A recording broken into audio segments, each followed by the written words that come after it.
Hello everyone. Today we will study about the new device, and this is the last topic of the current electricity chapter. This is potentiometer. What is potentiometer? We all have used voltmeter for the measurement of potential difference, but voltmeter may not give you sometimes accurate results because it draws current.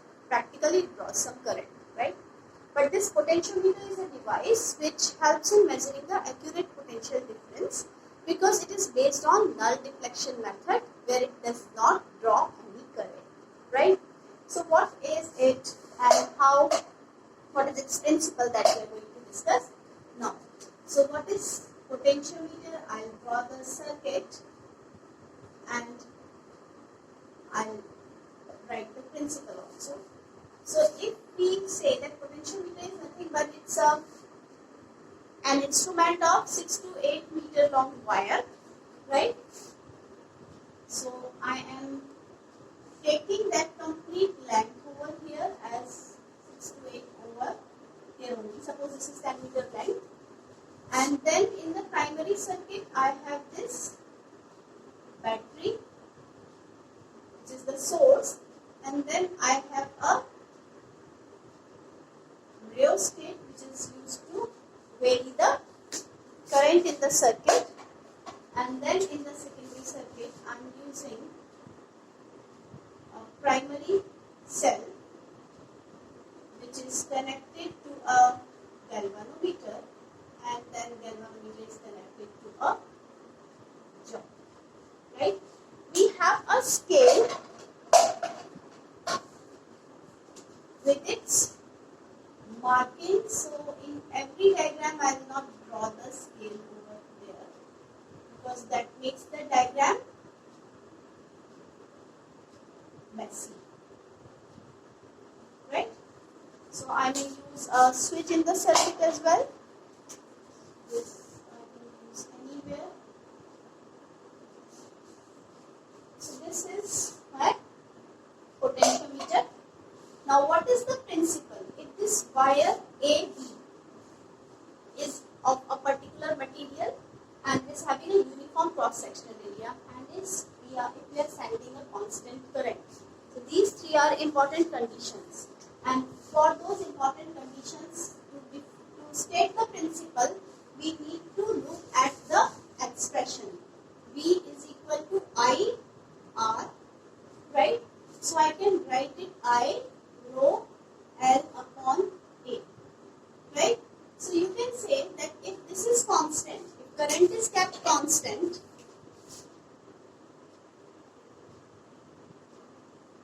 if this is the same wire, same material for the wire, and A is uniform cross section,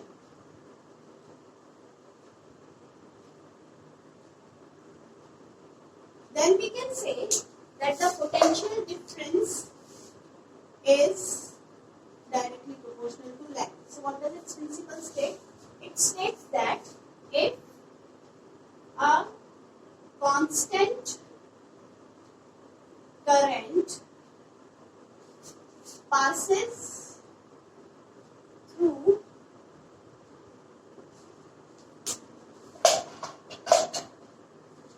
a wire of uniform cross section, then the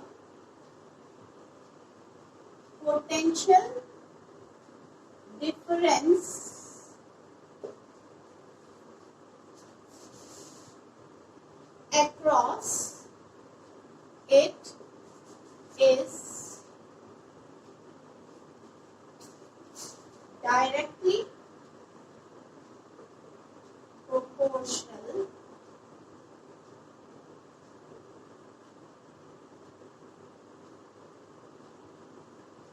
to its length,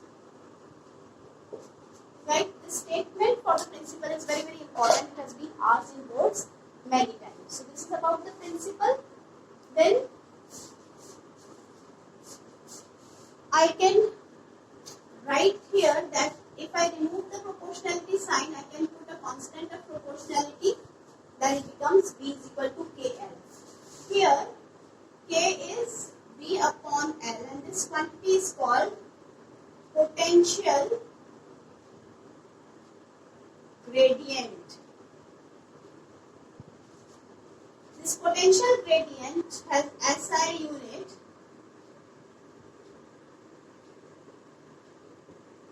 volt per meter, but practical unit is volt per centimeter.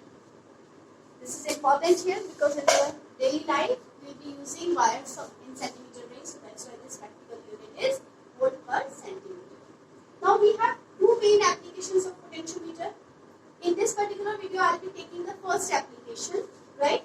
So here, I'm rubbing this.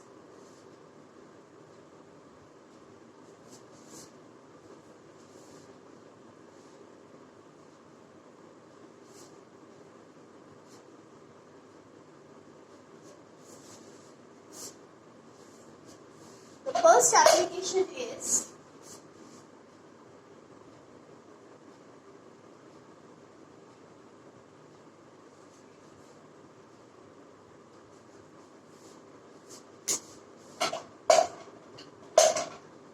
compare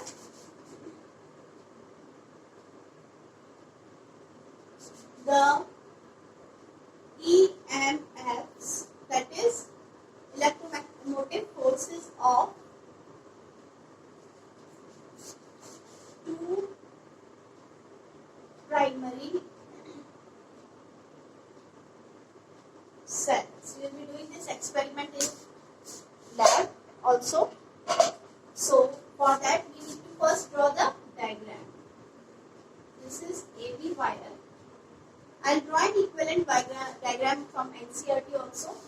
So this is your wire AB, and in the primary circuit I have this source battery,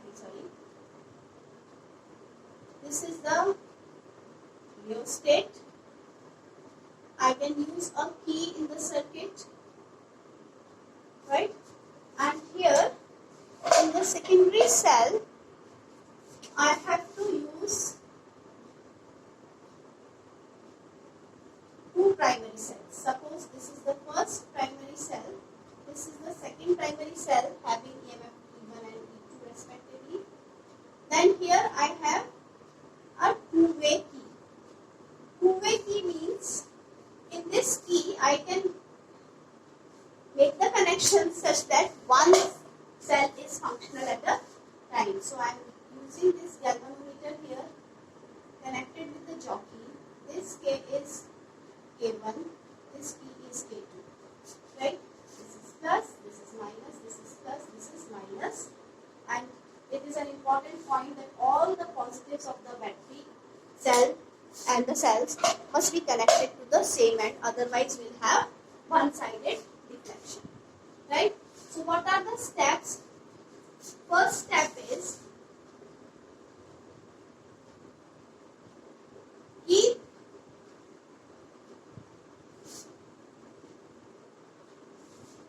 K always closed, and in the first step keep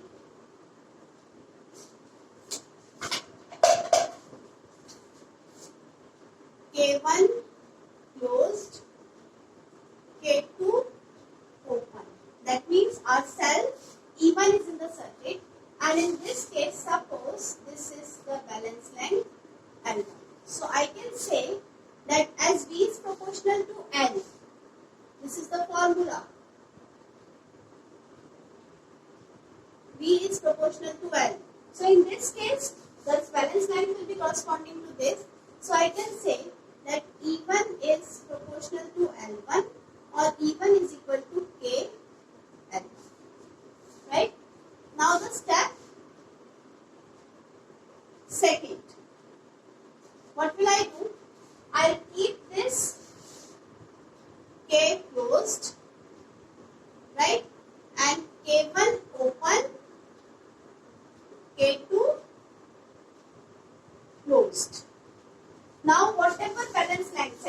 step, what will be the case? In second case, this will remain open and this will be closed, and here I'll have galvanometer, and this will show me the balance length L2, right? So here this will be E2 proportional to L2. So E2 is equal to K L2. So if I mark these as equation 1 and 2, this is first, this is second. So if I divide first